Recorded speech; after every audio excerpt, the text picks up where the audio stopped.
ใส่ นอนนี่แหละ นอนอยู่นี่เบิดคืนบ่ โดย อ่า ผัวที่เพิ่นนอนอยู่ถึงขน้อยนอนคนเดียว บ่ได้นอนนํกันแล้วกับผัวน่ะ บ่ขน้อยบ่ได้นอนได้ยาเอ้ย ว่าบ่อย่า อ้าวสบายดีลุง สบายดี สบายดีสบายดีสบายดีป้าน้ำ โดยสบายดี โดยสบายดีเนาะพอดี บ่าวเราสิเข้ามาสอบถามเบิ่งเนาะมีผู้หลักผู้ใหญ่เพิ่นถามเข้ามาก็คือเห็นสองผัวเมียน่ะว่าซั่นกระตุบกระต๊อบเพิ่นคือว่ายังบ่มีแนวมุงหยังประมาณนี้นะแล้วเพิ่นสิมุงหยังเพิ่นสิมุงเพื่องบ่หรือสิมุงสังกะสีหรือสิมุงโลชิงบ่หรืออิหยังนี่แหละประมาณนี้เนาะ โดย ก็เลยเข้ามาถามว่ามันสิเบิดประมาณจักแผ่นหั่นนะ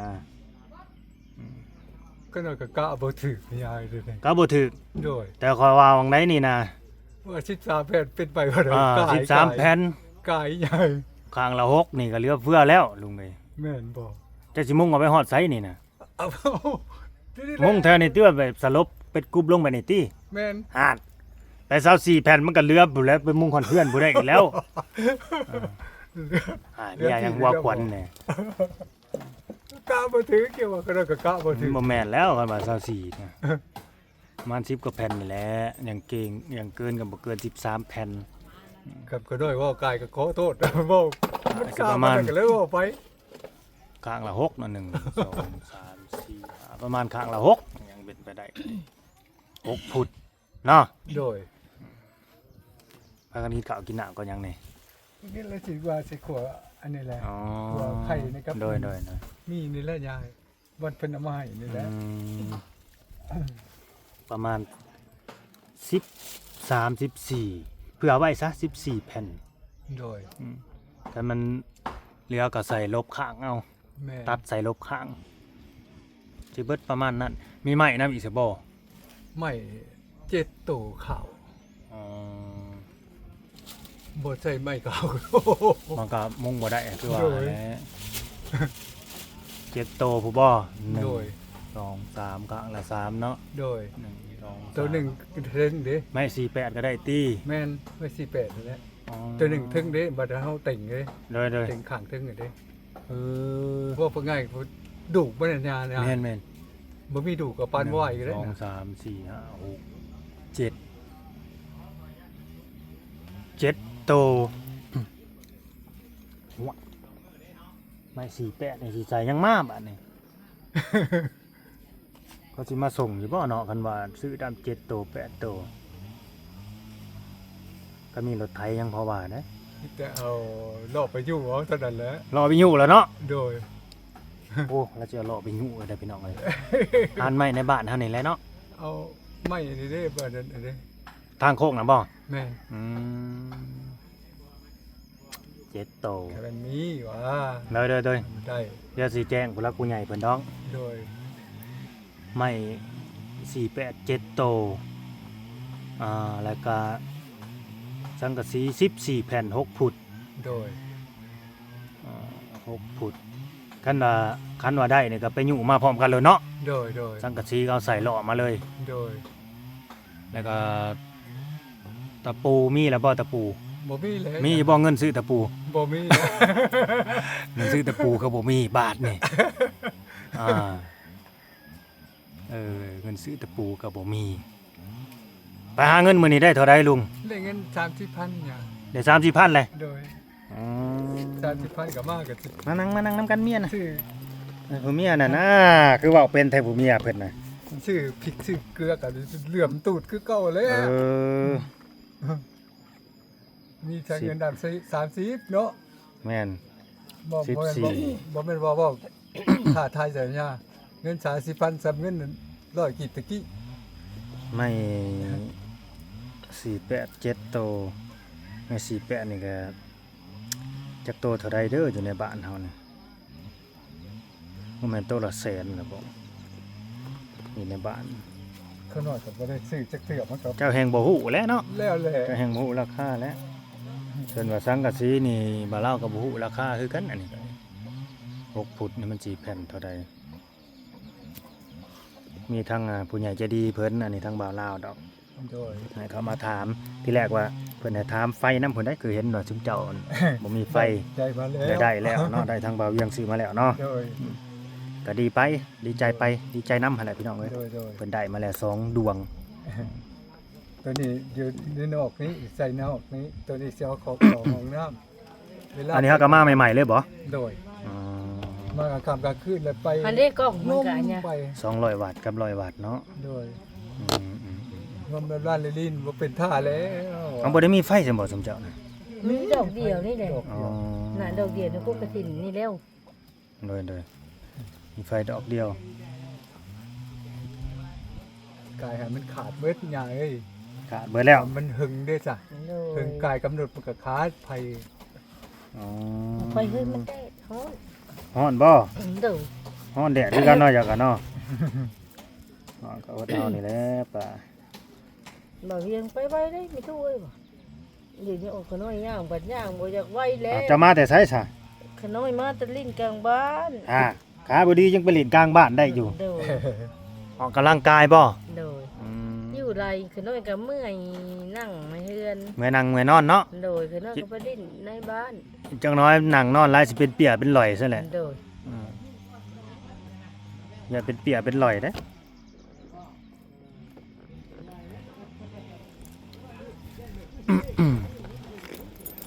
เอาก็ตามนั่นแหละพี่น้องเอ้ยเนาะอันคลิปนี่ก็คือสิบ่มีหยังดอกมาสอบถามเพิ่นซื่อๆเนาะแต่ว่าเพื่อนเรานี่2เท่านี่ก็ปลูกของอยู่ของกินหลายแท้ได้พี่น้องเอ้ยจิสิบ่มีบ่อนว่างบ่ได้ดินนี่ก็ดิ เต็มเบิดแต่ของกินเนาะเครื่องปลูกของฝัง ยังเงินต้นดอกเพชรน่ะบ่ทันลงเดี๋ยวหน่อยต้นดอกเพชรลงกันเบิ่งเอาอีก กล้าเอาเองบ่เบี้ยมันน่ะ โดย อ๋อ พวกขน้ บั อ ด ย ฝนตกมาเอาเมื่อปลูกเนี่ยยายบ่อยากเพชรนะ มักเพชรบ่ โดย เอาแนวมาได้ใช้น่ะ แนวมาตั้งแต่ปุ้นแล้วตั้งแต่น้ำหมู่บ้านกันเฮ็ด เพชรอยู่บ่ เพชรนั่นแหล้ว เพชรเนาะ โดย ได้ว่ามักเพชรบ่เพชรก็มีได้พันธุ์แบบมันบ่เพชรเนาะได้หั่นน่ะ เพชรน่ะจืด แม่นถ้ามันบ่เพชรแล้วมันเปลืองบ่แม่นหยังดอก ขน้อยต เพชรนี่เขาจะใส่แกงกันเด้ยา ำอันขน้อยตำเช้านี่สามมากกับคำเพชรดีนะ อืม สามารถกับเพชรดี อันขน้อยสบายดีเมียญาอยู่เนี่ยสบายดีเอ้ยว่ะโดยเพิ่นว่ะ อ๋อ เห็นบ่ เห็นกันอยู่ในไส ได้เห็นรถเพิ่นไปเอาอย่างเพิ่นไปเอาข้าวบ่บุ้งก็น้อยย่างมานะ ของเราของกิน ต้องใส่ไปเอาของกิน สิได้บักหลานน้อยบ่ได้มาบ่บักหลานน่ะ บ่ไปโรงเรียน กวน ไปโรงเรียนไปโรงเรียน บักหลาจะมาหยังก็บ่ปากนำเพิ่นปากบ่ขอดนำตำเบิ่งเนาะ ไปเข้าโรงเรียนอยู่เซโนพูน บ่ แม่น ไปเข้าไกลซะเนาะ ไปเอามันบ่มีโรงเรียนอนุบาลได้บ้านเฮา เออ ไปเข้าอนุบาลอยู่เซโนเดือนละ500,000 จ้างเรียนเดือนละ500,000 อืม เฮียนเป็นได้เป็นเจ้าไปนาย แม่น แล้วแต่อ่าบุญวาสนาเขาดอกอันนั้นก็ดิ โอ้ย เขาก็ยังบ่ฮู้เนาะพ่อแม่นี่ก็คิดว่าเฮียนพ่อให้เขามีความหวังความ บ่ รู้ เป็นบ่ว่าแต่อัญญาแค่ขน้อยนี่ก็บ่เฒ่าจังจะเครียดอยู่ แม่นบ่ โดย จะก็อยากเฮียนคือกันอีก โอ้ย เป็นได้คือว่าอยากเฮียนเฒ่าแล้วก็ยังอยากเฮียน เครียดอยากมีความรู้ต่อๆไป อ๋อ อันนี้เฒ่าแล้วไปใส่เขาก็บ่สอนหรอก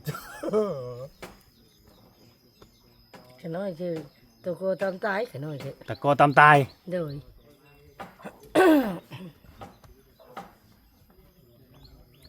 ตัวก็ตามตายแล้วว่ะ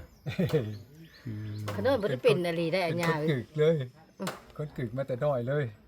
คนกึกมาแต่น้อยบ่ได้เฮียนได้สัญญาบ่ได้เขาผู้เฮียนแล้วก็แล้วแหละเป็นคนกึกแหละ อืม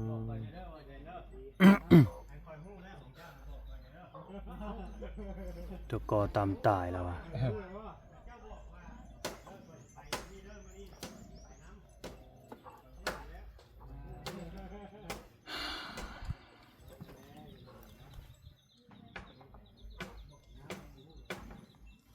ฮะพี่น้องเอ้ยเนาะ2เท่านี่แล้วก็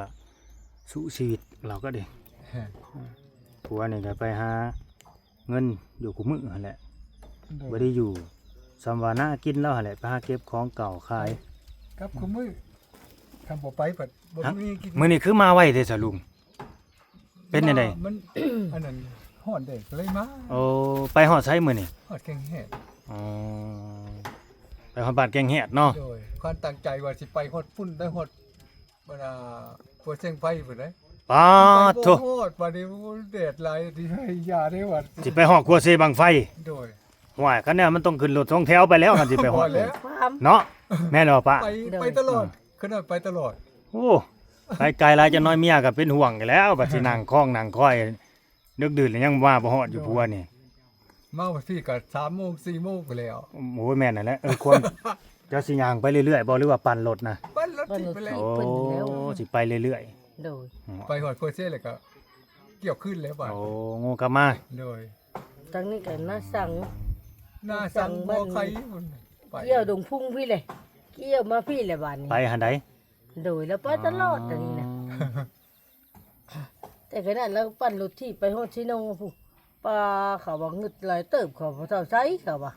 ทั้งนี้ก็เกือบสิฮอดรักษาที่5ขึ้นแล้วบัดบัดปอกบัดพี่โอ้ เจ้าไปฮอดบ้านหน้าสังบนบ่เดียวนี่ โดยหน้าสั่งบ่ไข่บันด่านพุ่นเลย รอไปเบิดเนาะ โดย ตะคอกตะขามแถวนั้นแหละ คันแบบเฮาไปแหละแบบว่า ไปแล้วมันบ่ได้นะโชคบ่ดีประมาณอะไรก็บ่ไปแล้วเนาะทางนั้นเนาะแบบ ก็ไปก็มีหนึ่ง นึกว่าตะเว้นหาแบบทางใดสิมีของไปแล้วสิได้ของแบบ ก็ นี้ ตอบ นะ บ่ถึงแบบมื้อใดได้มื้อใดบ่ได้บ่ตอบบ่ถึงไปตลอด คือไปใส่เบ็ดนั่นแหละ บ่ได้เลย โดย ป้าบ่ใส่บ่ได้ต้องไปต้องใส่นี่แหละ โดย มี อ่ะ มือได้ อ๋อแม่นนังมีมือมานมือบ่มานเนาะ โดย เฮาคิดแบบนั้นเนาะ แม่นความเจ้าลุงแม่นความเจ้าสิไปคิดว่าโอ๊ยมันบ่มานแล้วมื้อนี้มาบ่ได้นี่บ่ไปมันอีกแล้ว บ่ได้แบบ บ่ได้เนาะ ไปคือเก่า ต้องไปคือเก่า ไปเหมือนเดิม เหมือนเดิม น้อยค่ะ โดย มือมานมือบ่มานเนาะ โดย ดังเชื่อกับบ่แม่นว่าเว้าบ่แม่นเว้าสิลูกสิผัวดอกอันบ่ลาวเอ้ย ไปบ่ได้เลยหายบ่ บ่ขน้อยบ่ได้เว้าหยังให้ลาวคงนี้เพื่อนเด้หาเงินสู้ขน้อยกินตลอด เว้าหลายกว่าเจ้าแล้วสิไปเลยเจ้าแห่งสิอันนั้นแล้วมัน ไปข่อยเว้าหลายจมหลายเขาก็หนีปลาคือกันแล้วข่อยก็นี่ มีบ่ ห่วยเนาะ เมื่อยพัก เมื่อยฟังแล้ว เพิ่นว่าคันจมหลายป้อยหลายหน้าหลายเลยนี่ ไปเลยได้ข่อยนี่ เฮ็ดในใดก็สิบ่ดีบ่ถูกใจนี่เนาะหาเงินให้ใช้ปลำเดี๋ยวยังกลับมาเฮือนเป็นเมียมาจมมาด่าให้ฟังห่วยไปเลยแล้วข่อย ไปเลยแล้วข่อยนี่ เจ้าก็ระวังกว่าเจ้า โดยขน้อย เศร้าเลยบ่เดี๋ยวนี้ ขน้อยย่าอะไรเดี๋ยวนี้ขน้อย อ๋อ บ่ได้เว้าหยังกับลูกกับผัวขน้อย บ่ได้เว้าอะไรเนาะ อันแรกก็ เปลี่ยนแล้ว โดยก็มีแต่หักแพงกันนั่นแหละกันเพิ่นไปว่าคือมาคำแต่เฒ่าเป็นจังไดมานบ่มื้อนี้บ่ได้บ่มานมื้อนี้ห่วยไปอยู่ในไสจังบ่มานบ่ได้นี่โหบ่ได้ได้แบบนั้นบ่เป็นหยังได้สำาใดก็เอาได้นี่ให้กำลังใจกัน ขน้อยมีแต่เว้าไปนั่น อ่า เดี๋ยวนี้นะ ได้สำาใดก็เอาเฒ่าเอ้ย ได้สิได้ทราบก็เอาให้เอ้ยมันบ่มี โดยอย่า เว้าแบบนี้ อย่าไปหาหลักหาเล่มของหมู่ได้เฒ่าเอ้ยก็ว่าไปได้นี่ บ่เราเลยบ่มีประวัติดอกผัวขน้อย เด้อก็หยอก โดยกับของหมู่ถิ่นหมู่ป้าเลย เนี่ยมีแต่ให้กำลังใจกันแบบนั้นแหละสิไปว่าห่วยผัวไปบ่ได้เงินมามื้อนี้ด่าแน่นี่ห่วยบ่ไหว้ได้แนวน่ะ ขน้อยเปลี่ยนแล้ว เปลี่ยนเลยเนาะ เบาดีก็เบาเวียงบอกขน้อยแล้ว โดย เพิ่นบอกคักคืออย่างนี้เบาเวียงเบาบด ตะกี้นี่ด่าอย่างเดียวแม่นบ่ เดี๋ยว โยวิ เดี๋ยวนี้ขน้อยเปลี่ยนน้ำแล้วเดี๋ยว โด นี้ ยยอมใจละอยู่ ผัวก็บ่มีกำลังใจจะหาเงินเพิ่นสอนขน้อยน่ะ ก็แม่นหั่นนะ เขาเบาโอลิเบาเวียงเบาบดคือเจ้าสอนขน้อยเบิดแล้ว โดย เฉพาะเราจังแบบบ่ได้ค่อยได้ยินเสียงจมพัวไหนจังน้อยหั่นนะเนาะ บ่ได้จมจะหึงก็ได้ยาย โดย ขน้อยย่าแล้วขน้อยเปลี่ยนแล้ว เปลี่ยนแปลงเจ้าของเนาะ โดย แต่ว่าโอดีเบาบดผู้ใดนี่แหละบอก ก็แม่นนั่นแหละเนาะอยู่กันแต่สองเท่าซื่อ เพิ่นว่าคันว่าปล่อยว่าด่าแล้วมันบ่ม่วนไม่เท่าเอ้ยเพิ่นเว้านะอืม มาแล้วเปิดเพลงให้ผัวพังแล้วบ่มันจังม่วน เอาแน่นั่นบ่ สิเปิดวิทยุนี่แหละให้ฟังว่าเพิ่นมาก็ได้ มาแล้วเปิดวิทยุให้ผัวฟังโลดมันจังม่วน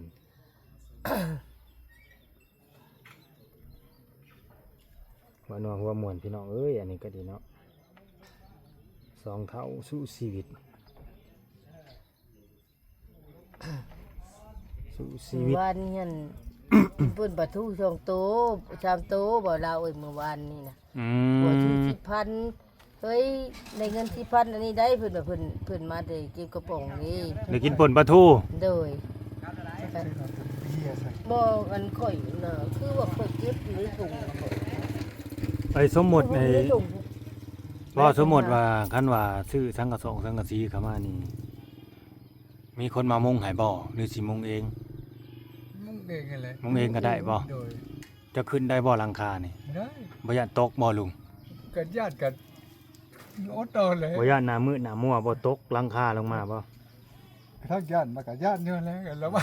เลย บ่มีลูกหลานบ่ซะคันว่าได้มาแล้วก็หาเข้ามาเฮ็ดให้ บ่มีลูกมีหลาน อืม ตู้ปนี้คือเพิ่นย่อผู้เดียวเพิ่นได้ย่า มีแต่ให้จ้างให้บ้านบ่คันว่ามีคนก็ได้บ่ เออ แบบนั้นบ่ ก็น้อยบ่มีเงินมีคำนี่ แม่นนั่นแหละก็สิไปจ้างหมู่เนาะ โดย อันนั้นคือต่อเอาไปเฮ็ดหยังซะส่วนใหม่น่ะสิมุงอีกซั่นบ่ อันที่เฮ็ดเฮือนครัวนั่น โอ้ย ที่เฮ็ด คือ ที่ ว่า จะไป ไว้หัน อืม ความคิด ข กัน น้ นะ อยขน้อยขี้ข้านขึ้นเทั้งเฮือนอันน่ะขี้ข้านไปพุ่นแล้วขน้อยอย่างนึงนี้บัดนอนนี่แหละบ้านนี่แค่นี้ อาทิเจ้าเว้านี่เจ้าไหลร่วมออกไปผู้นำซะบ่สังกะสีน่ะหรือว่าจังใด บ่แล ต่อในหลังนี่เนาะ โดย อ๋อ กันไล่ร่วมทางตัวนั้นแม่งหลายแล้ว อยู่ในหลังนี่ก็ประมาณ13 14แผ่นคือข่อยเว้าหั่นล่ะ โดย ไม้ตัวนี้บ่ได้ใช้บ่สองตัวนี่หรือสิว่าฟาดไว้แนวนี้ไม่เส้นสองตัว น่ะมันใหญ่กว่า มั มัน ใหญ่โพด โดย เอาขึ้นหลังคานี่พอดีอันไหนอีกเนาะมันหนักเนาะ โอ้ยพอดีม้วนลงกับพอดีเซ็ต อ๋อ ผู้เดียวซับ ขึ้ มัน น ก็ ยา ได้ มีแต่ไม้ใช้แต่ไม้48เนาะ โดยขอโทษว่าจะคนจะไม่แล้วมันจะลุกได้อยู่อุดรุด 48นั่นมัน7โตหั่นแหละคือว่าหั่นแหละอันนึง2 3 4 5 6 7โต กันตะปูเฮาก็สิน่าสิใช้อ่าตอกไม้เส้นนี่ก็สิตะปู8เนาะ โดย ปู8แต่ตะปูมุงสังกะสีก็สิประมาณโลนึงหั่นแหละเผื่อไว้โลนึง อันนั้นแหละ อย่างละโลเนาะ โดย แปะโลนึงตะปูสังกะสีโลนึง ที่อยู่ในเล่าหลังนั้นแหละ อันนี้คือมาถ่ายให้ผู้ใหญ่เพิ่นเบิ่งเด้อแล้วก็มาสอบถามเบิ่งเนาะเฮาก็ทางบ่าวลาวก็บ่ได้มารับปากได้ว่าเพิ่นสิซอย 100%จังซั่นจังซี่หั้นนะ โดย ก็ตามเพิ่นให้เขามาสอบถามเบิ่งเด้อป้าเด้อ โดย จะนำบัดเจ้าบ่าวลาวเนี่ยว่าสิซื้อสังกะสีซื้อนั่นว่าคือเฮ็ดเงียบไปเลยบัดเจ้า ก็บ่ได้ว่า บ่แม่นได้ ก็ได้ว่าได้ยา โดยบ่แล้วยันลายมือผ่านไปหั่นนะ โอ้ลายมือผ่านไป เด้ ก็ อ บ่เว้าแต่ อย่า เจ้าด เข้า อก ใจผิด แม่นยันเขาใจผิดนั่นแหละเพราะว่าเขาก็ ขน้อยบ่เว้าหยัง แต่ว่าผู้ใหญ่เพิ่นให้เขามาเบิ่งให้มาสอบถามเบิ่งา แต่ขนาดอันไผนี่ก็ขน้อยบ่แม่นขน้อยปากเป็นแล้วสิได้บ่เนาะสาธุเด้อบุญด้วยแต่บุญวาสนา แม่นได้อีหลีเนาะ โดย อืมคันบ่เว้าก็บ่ได้เด้นี่ บ่อันก็เพิ่นว่าเพิ่นสิซื้อมาให้อยู่ โอ้ ก็บ่ได้ตัวบ่ได้พังดอกเพิ่นว่า โดย ด้วยแต่เพิ่นนั่น เพิ่นฝากเงินฝากคำมาเด้อไม่ดูเด้ออย่าเว้าใส่ถุงเมาเด้อเพิ่นบอก โดย เด้ โดย เฮ้ยเพิ่นสิไปเว้าโซเซเนาะบ่เนาะ โดย ถ้าทู่บุญจังว่าได้เลยครับก็ได้โอ้ยมีแฮงเดี๋ยวภูมิใจเลย แม่น ภูมิใจดีใจละบัดนี้ โดยดีใจและทำนี่น่ะ อ๋อบ่คิดว่าสิได้เนาะ โดย บุญวาสนายังมีอยู่ซะ โดย ไม่แล้วก็แจ้งความเลย แจ้งเบิดละบาดนี่ โดยมันก็ซ้ำแบบ สิไปติดอยู่ไสแน่อันนี้ นี่ นี่แล้วก็ห้องน้ำ ห้องน้ำอันน่ะ รถหนึงติดอยู่นี่เนาะ โดย โดย อ๋อ เดี๋ยว ต้น ใส่ตัวนั้นบนเก่าแล้ เอา ว ตัวนั้นลงมาบ่ โดยสิคุดเอาลักนั้นลงมาแล้วก็สิมัดใส่ จะเอาขึ้นไหม โดย เออ แล้วตัวนี้สิเอาเข้าห้องน้ำความคือ อ่า เพราะว่าห้องน้ำกับบ่เห็นหุ่งเด้มือ โดยอืม รับคานแห้งกว่าหมู่แล้วเป็นห้องน้ำนั่นแหละกลางคืนมา บ่เห็น เขาโอ้ยว่ะ ตัวนั้นเนาะ โดยงมเข้าไปแล้วเทื่อว่าบ่เป็นหยังไข่อยู่เทื่อแบบไปเปิดมาซะอันย่าเพิ่นเลยตะโกยกักแหล มันบัดหกซะเนาะ โดย มันมีแต่หัวแต่สวนครับป่านะพี่น้องเอ้ย โดย บ่ย่านได้งู มันหน้าฝนเลยจังน้อยนี่มันจะงูจักขี้เข็มแมงงอดแล้วสมมาปีเนาะปะ โดย พี่น้องเอ้ยเนาะก็พอหอมปากหอมคอสมมาพาควรนี่แหละอันนี้ก็ดีหวังว่าผู้รักผู้ใหญ่เพิ่นก็มาเบิ่งมาชมคลิปแหละเพิ่นน่าสิพิจารณาอยู่ดอกอันนี้ก็ โดย เพิ่นเป็นผู้ใหญ่ใจดีได้เราก็เคยแม่ตู้อันนี้เพิ่นก็เคยช่วยเหลือคนทุกข์คนยากบ้านเฮานะคนลาวนี่มาหลายครอบครัวอยู่ โดย แต่บ่าวลาวบ่ประสงค์ว่าช่วยผู้ใดแน่หั้นนะเนาะก็สงวนไว้ว่าบอกแค่ว่าเพิ่นก็เคยช่วยคนทุกข์คนยากมาหลายอยู่ โดย หลายพอสมควรหั่นนะก็เลยเห็น2เท่านี่แหละว่าคือว่าเพิ่นบ่มีไฟเนาะบ่าวลาวจังซั่นจังซี่กับกระตุเพิ่นว่าคือว่าอยากได้แนวมุ้งอหยังประมาณนี้หั้นนะมื้อนี้ก็เลยทางบ่าวลาวเลยมีโอกาสก็เลยเข้ามาสอบถามเบิ่งเด้อ โดย จังไดก็สู้ๆเด้ออดทนรอไปก่อนกลางคืนก็นอนอยู่นี่ซั่นบ่เจ้าน่ะ โดยก็นอนอยู่นี่ บ่ย้านบ่ บ่เชะ เมียละนอนอยู่นี่ โด ผัวย เลยขึ้นไปนอนอยู่ทึ่ง โดย บ่ โดย อืม นอนคนละหม่อง นอนคนละหม่องละบ่อนละบาดนี่ โด โด ย ย บ่ย้านบ่นอน ส อยู่ บาย ลุม ดี นอนอยู่ลุมบ่ย้านบ่ สบายดีสาว อืม เฮาก็สิได้จบคลิปไปซำนี้แหละพี่น้องเอ้ยเนาะ โดย ขอบคุณ FC ที่เข้ามาเบิ่งมาชมเนาะเป็นกำลังใจให้ โดย สองผัวเมียเพิ่นเด้อพี่น้องเอ้ยเนาะลุงวันชัยบ่ โดย โดย เอาเต็มสุดเลยบ่เต็มสื่อเลย วันชัยแล้วบ่ วันไซ เมียเด้ซะขออนุญาตเอาว่าเต็มน้ำเลยซะ ปัน ปันซื่อ โดย ๆโอ้ยคือสั่นๆโลดแท้ บ่ยาวบ่ โดย ลุงวันชัยเมียเพราะว่าปันซื่อๆโลด ต้องหาสื่อไปได้เนาะมาเว้าให้มันแบบว่าให้มันม่วนในหูเนี่ยนะ ก็โดยก็จะเปลี่ยน วันไซปัญญาอีกบ่หรือว่าในใด เอาแน่น่ะบ่เนาะป้าปัญญาเอาปัญญาดีเด้ซะ แล้วแต่ขน้อยบ่ได้ว่าหยัง บ่ได้ว่าหยังเนาะ เปลี่ยนออกบ่ เอาดีได้ม่วนได้สื่อปัญญานี่ แล้วแต่ซะทุก นาน ได้คือว่า ป้าปัญญาก็มันลุงวันชัยโอเคเด้อเนาะสู้ๆเด้อโดยมันจะเข้ากันลุงวันชัยกับป้าปัญญาคักแล้วคักแล้วตามนั่นแหละพี่น้องเอ้ยเนาะเฮาสิได้ขอตัวเด้อบัดนี้เด้อ เมื่อยแล้วบ่ว่าเรา โดย สบายดี โดยสบายดีถ้าเราฟังข่าวดีเด้อ โด โด ย ย โดย โด โด ย ย โดยสาธุเลย สาธุเนาะป้าปัญญาเนาะ โดย อ่า เดี๋ยวกินข้าวเช้าสิหัวซา โดยโอเคพี่น้องเอ้ยเนาะตามนั่นแหละเนาะอันนี้ก็สิเป็นนี่แหละที่ว่าเพิ่นอยากได้นะเฮาว่าข้างละ6 แผ่นหรือว่า7 แผ่นนั่นแหละประมาณนั่นแหละเฮาว่าคันว่าอย่างลายก็บ่เกิน14ประมาณนี้แหละพี่น้องเอ้ยเนาะแต่ว่า6 ฟุตเนาะลุงเนาะ โดย อ๋อโอเคพี่น้องเอ้ย ซีเมนต์6ฟุตนั่นแหละก็ดอกะ โดย6 ฟุตว่าซั่นเนาะ